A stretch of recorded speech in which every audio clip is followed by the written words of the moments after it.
तो आइए आज हम लोग देखेंगे प्रकाश का अपवर्तन। इससे पहले वीडियो में हम लोग ने समझा है समतल दर्पण द्वारा परिवर्तन, यानी परिवर्तन के बारे में हम लोग समझ चुके हैं। तो आइए देखते हैं आज की प्रकाश का परिवर्तन। अपवर्तन देखेंगे। अपवर्तन पहले समझें कि यह अपवर्तन क्या होता है, यानी प्रकाश का अपवर्तन होता है जो क्या होता है। तो प्रकाश का अपवर्तन के लिए हम लोग इजी तरीके में बात करेंगे और समझेंगे कि प्रकाश की किरण जब एक पारदर्शी माध्यम से दूसरे पारदर्शी माध्यम में जाता है तो अपने पथ से थोड़ा विचलित होता है, तो इसी को हम लोग प्रकाश का अपवर्तन करते हैं। क्वेश्चन में देता है कि जब प्रकाश की किरण सघन माध्यम से विरल माध्यम में जाती है तो प्रकाश किधर मुड़ती है, जब विरल माध्यम से सघन माध्यम में जाती है तो प्रकाश किस ओर मुड़ती है। तो इसके लिए हम लोग चर्चा करेंगे कि प्रकाश का अपवर्तन, जब प्रकाश की किरण, पहले इसको देखेंगे। जब प्रकाश की किरण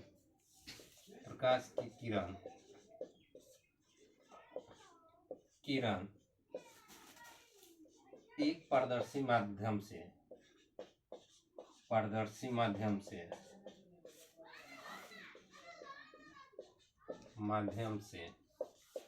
दूसरे पारदर्शी माध्यम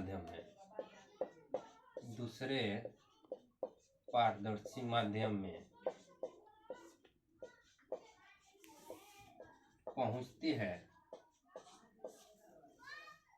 तो वे अपने पथ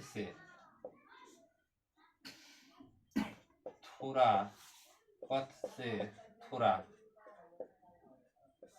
विचलित होती है। यानी हम लोग समझे कि जब प्रकाश की किरण एक पारदर्शी माध्यम से दूसरे पारदर्शी माध्यम में पहुंचती है तो वे अपने पथ थोड़ा विचलित होती है। इसी को हम लोग प्रकाश का अपवर्तन कहते हैं।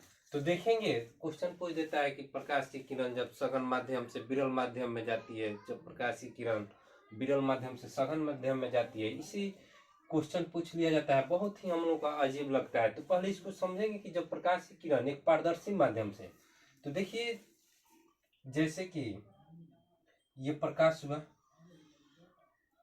तो मान लीजिए कि ऊपर हवा है और नीचे हम लोग जल बना देते हैं।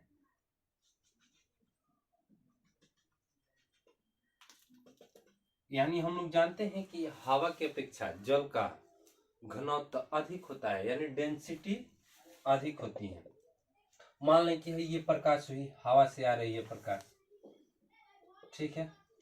जब ये प्रकाश, मान लीजिए कि ये हवा, ये जल हुआ,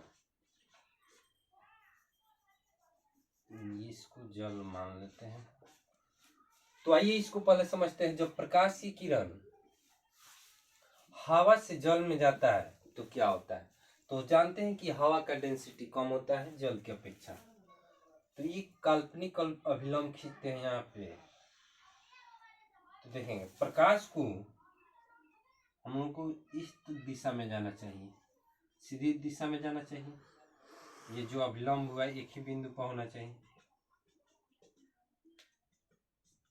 प्रकाश की किरण को इधर जाना चाहिए। अब देखेंगे तो जब जल में प्रवेश करती है तो ये काल्पनिक अभिलंब हुआ, तो प्रकाश इधर की ओर आती है। यानी कि हवा हुआ हम लोग का कम घनत्व वाला, यानी विरल माध्यम जिसको बोलते हैं, विरल माध्यम। ये हो गया सघन माध्यम।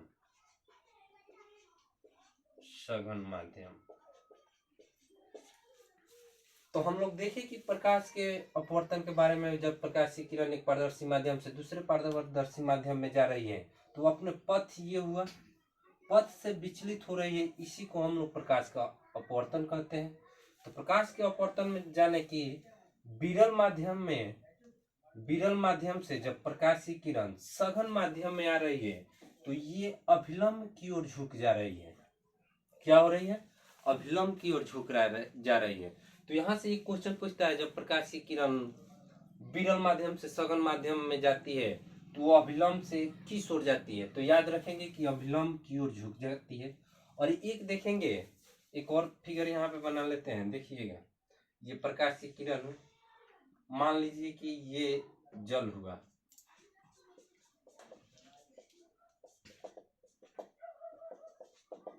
ये जल हुआ।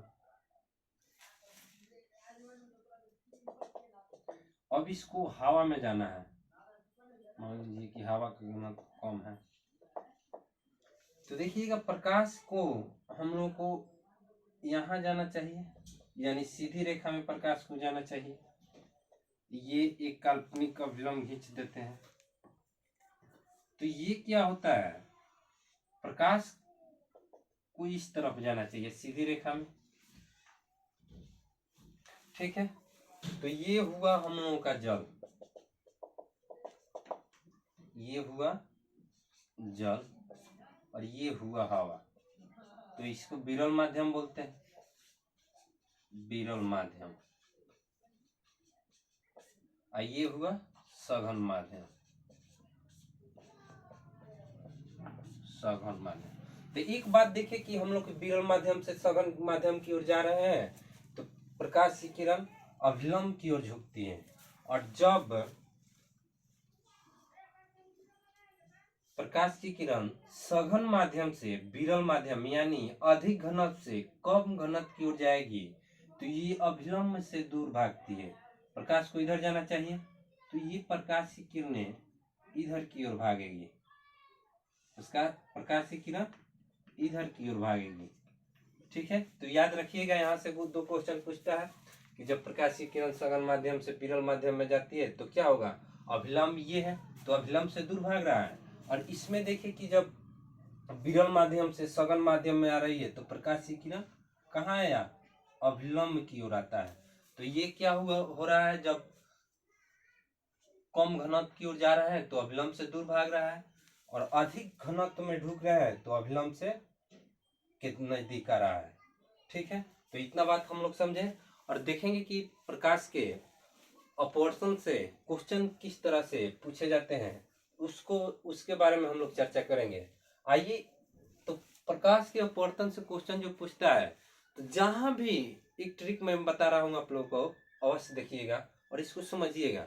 जहां भी वास्तविक से थोड़ा खराब या उससे डिफरेंट मालूम होता है, तो उसी को प्रकाश का हम लोग अपवर्तन के उदाहरण समझ लेते हैं। तो मान लीजिए कि कोई सिक्का, जब क्वेश्चन पूछता है, जब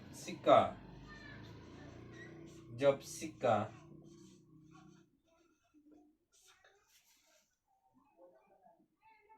पानी भरी हुई बाल्टी में रहता है, तो वह थोड़ा उठा हुआ प्रतीत होता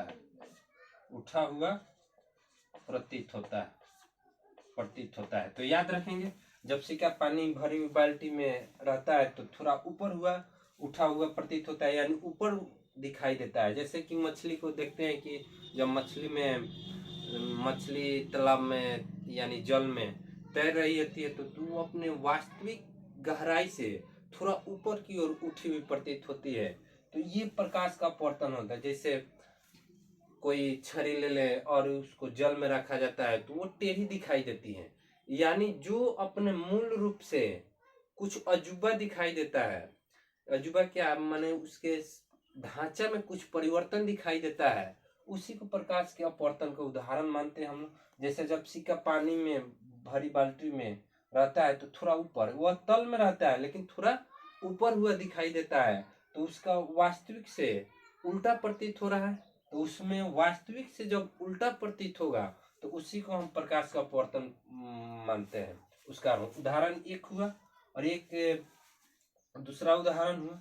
तो इसको देखेंगे तो एक और देखेंगे कि जब प्रकाश यानी सूर्य भगवान से रिलेटेड क्वेश्चन है कि सूर्योदय के पहले और सूर्यास्त के बाद सूर्य लाल क्यों दिखाई देता है। इसमें भी देखते हैं हम लोग कि सूर्य अभी उगा हुआ नहीं है लेकिन उगा हुआ प्रतीत होता है। वास्तविक उसका मालूम नहीं चल रहा है कि उगा हुआ है, लेकिन लाल दिखाई देता है। तो ये भी अपवर्तन का कारण। देखते हैं कि सूर्य भगवान डूब गया है, फिर भी हम लोगों को लाल दिखाई देता है। तो वो क्या हुआ, वास्तविक से उल्टा दिखाई दे रहा है। तो वास्तविक से उल्टा जहां भी दिखाई देगा हम लोग प्रकाश का अपवर्तन मानेंगे। जैसे सूर्य भगवान अभी उदय नहीं हुए हैं और दिखाई दे रहा है कि लाल दिखाई दे रहा है, यानी सूर्य भगवान तो उगे नहीं हुए हैं लेकिन लाल दिखाई देगा, तो अपवर्तन के कारण। तो देखते हैं कि क्वेश्चन पूछता है, सूर्योदय से पहले और सूर्यास्त के बाद सूर्य लाल दिखाई देता है। सूर्योदय से पहले और सूर्यास्त के बाद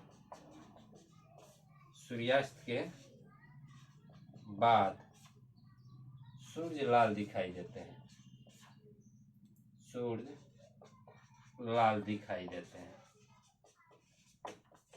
तो दो हुआ, सूर्योदय के पहले और सूर्यास्त के बाद सूर्य लाल दिखाई देते हैं प्रकाश के अपवर्तन के कारण। ऐसा ही जब वास्तविक से अजीबोगरीब दिखाई दे तो वहां हम लोग प्रकाश के अपवर्तन मानेंगे। जैसे देखते हैं कि तारों का टिमटिमाना, तो तारे टिमटिमाते नजर आते हैं, ये होता है प्रकाश का अपवर्तन। तारे खास तौर पर टिमटिमाते नहीं है, वो हम लोग देखते हैं तो लगता है कि तारे टिमटिमा रहे हैं, यानी मूल रूप से भिन्न प्रतीत हो रहा है। तो इसमें भी प्रकाश का अपवर्तन होगा। और देखते हैं, ठीक है पढ़ाओ।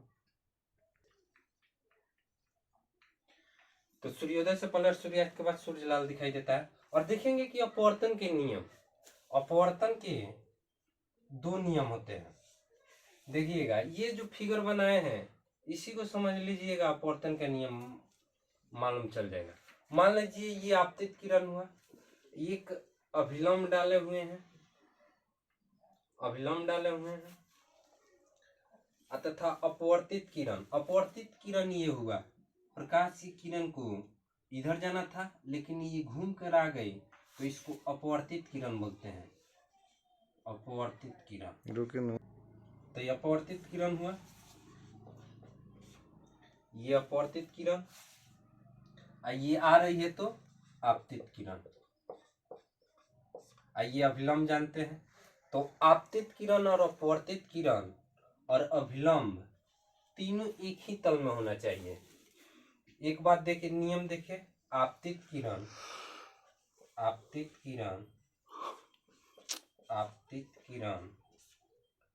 एगो अभिलंब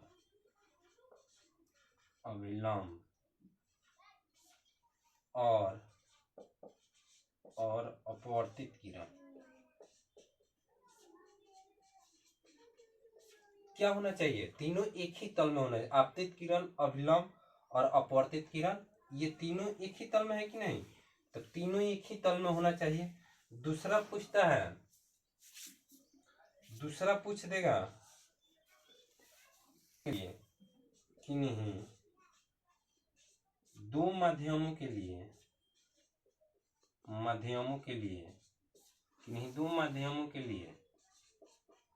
आपतन कोण की जाया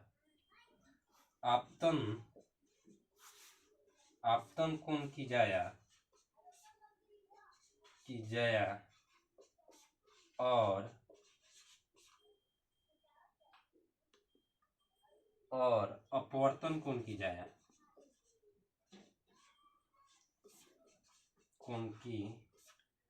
जाया एक नियतांक होता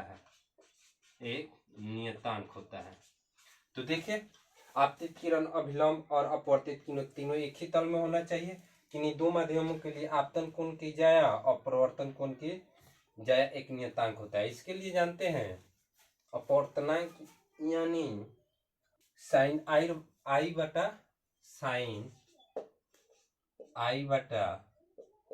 साइन आर। ये क्या होता है, आई जो होता है आपतन कोण होता है, आपतन कोण,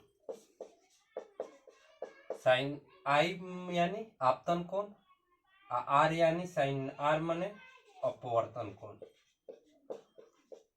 एक नियतांक होगा, ये दूसरा परिभाषा से हम लोग देखें कि दोनों माध्यमों के लिए आपतन कोण की जया और अपवर्तन कोण की जया एक नियतांक होता है, अर्थात साइन आई बटा साइन आर, यानी आपतन कोण अपवर्तन कोण एक नियतांक होता है। तो आइए हम लोग देखें प्रकाश के अपवर्तन। तो आज के लिए बस इतना ही। तो आज के लिए आप इतना ही, और मेरा वीडियो अगर आप लोगों को अच्छा लगे तो कृपया चैनल को सब्सक्राइब करिएगा और लाइक करिएगा, और कमेंट में भी थोड़ा सुझाव भी दीजिएगा कि कैसा वीडियो लगा। किसी भी प्रतियोगी परीक्षाओं के लिए ये जो क्वेश्चन मैंने दो बताया, सघन माध्यम से विरल माध्यम, इसको बहुत ही आसान तरीका से इसको समझ लीजिएगा, और समझ में नहीं आया तो कितने दोबारा देखिएगा वीडियो को। Thank you.